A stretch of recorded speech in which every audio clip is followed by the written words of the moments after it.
और मालेगांव के लोग क्या है, हमारे बच्चे व्हाट्सएप में लगे हैं, फेसबुक में लगे हैं, यूट्यूब पे लगे हैं। उसके बाद जो है वो बच्चों को फ्री ना रहने दें। ये जो नशा बढ़ रहा है हमारे शहर में, ये वो बच्चे देखिए जो बच्चे बिजी हैं, मसरूफ़ हैं, आपको वो नशा करते नजर नहीं आएंगे जो फ्री बैठे हुए। इस्लाम किसी को फ्री बैठने की इजाज़त ही नहीं देता। सैयदना फारूक आज़म के दौर में कहत हो गया, कहत साली हो गई। फारूक आज़म रदी अल्लाह तआला ने फरमाया कि चलो भाई वो मदीने शरीफ के किनारे तुम लोगों को गड्ढा खोदना है। अच्छा। हाँ, वो गड्ढा खोदते थे, शाम को उनको तनख्वाह देते थे। जब वो गड्ढा बहुत बड़ा खोद गया तो कहा कि अब उसमें मिट्टी डाल के भर दो। तो लोगों ने कहा कि आपने जब मिट्टी डाल के भरवाना था तो खुदवाया क्यों था? फारूक आज़म ने कहा कि अगर मैं इनको बैठे बैठे पैसे देता ना तो ये फित्तीन हो जाते, ऐश परस्त हो जाते। मैंने इनको मसरूफ़ रखा हिकमत के तहत। तो हम अगर अपने बच्चों को नशे से बचाना चाहते हैं, उन्हें बिजी करें, मसरूफ़ करें, फ्री नहीं रहने दें। आप अपने बच्चों को जहाँ फ्री करेंगे वही बच्चे बर्बादी के रास्ते पे जाएंगे। और नशा ही कहीं ना कहीं हमें खुदकुशी तक ले जाता है। ये जो नशा तो उम्मुल खबाइस है, पता नहीं वो कहाँ तक ले जाएगा। तो बच्चियां हो या बच्चे हो, उनको फ्री ना रहने दे, काम में लगा कर रखें, मसरूफ़ रखें, जितना मसरूफ़ रख सकते हैं, जिस तरह भी रख सकते हैं। तो मेरा इन नौजवानों को यही पैगाम है, तालीम हासिल कीजिए, दीनदार बनिए, मालदार बनिए और अपने वक्त का सही इस्तेमाल कीजिए। टाइम का सही यूटिलाइज बहुत ज़रूरी है। अगर हम टाइम को सही तौर पे इस्तेमाल नहीं करते, इमाम गज़ाली फरमाते हैं कि मेरे उस्ताद कहते हैं कि टाइम वो दो धारी तलवार है कि अगर तुम उसको सही इस्तेमाल नहीं करोगे तो वो तुम्हें काट के रख देगा। और वक्त को ज़ाय नहीं करना चाहिए, टाइम को सही इस्तेमाल करना चाहिए।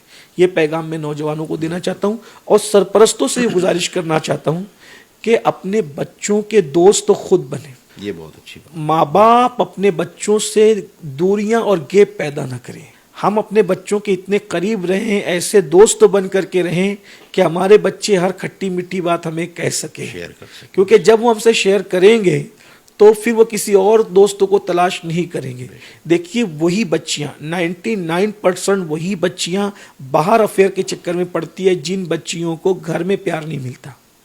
ये बहुत बहुत अहम चीज़ है ये। अहम और हाँ, घर में माँ झिड़क रही है, बाप झिड़क रहा है, बाप झिड़क रहा है और सब लोग झिड़क रहे हैं। बल्कि शादीशुदा जो औरतें, उनको शौहर से प्यार नहीं मिलता, इसीलिए शादीशुदा होने के बावजूद भी उसके कदम बहकते। ज़्यादातर ऐसा ही है, नफ्स परस्तों की बात नहीं कर रहा हूँ। तो घर में इतना प्यार दो कि बाहर हमारे बच्चे प्यार तलाश न करें, ये हो। और फिर दूसरी बात, सरपरस्तों को ये चाहिए कि हमारे बच्चे किनकी सोहबत में रह रहे हैं, क्योंकि सोहबत जो है वो बहुत अहमियत रखती है।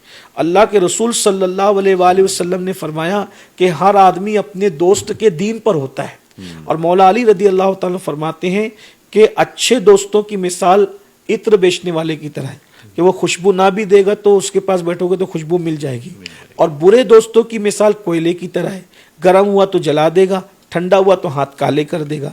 तो इसलिए जो है वो हमारे बच्चे किनकी सोहबत में रहते हैं, इसका खास ख्याल करना चाहिए। अभी पिछले दिनों आपने सुना भी होगा हजरत के एक 12-13 साल के बच्चे ने सुसाइड कर लिया था। जी हाँ, महज इसलिए कि उसको मोबाइल नहीं खेलने दे रहे थे। जी, ये भी बहुत ही ज़्यादा इन्हें सोचने वाली बात है कि इतनी कम उम्र में उसने कैसे इतना बड़ा कदम उठा लिया।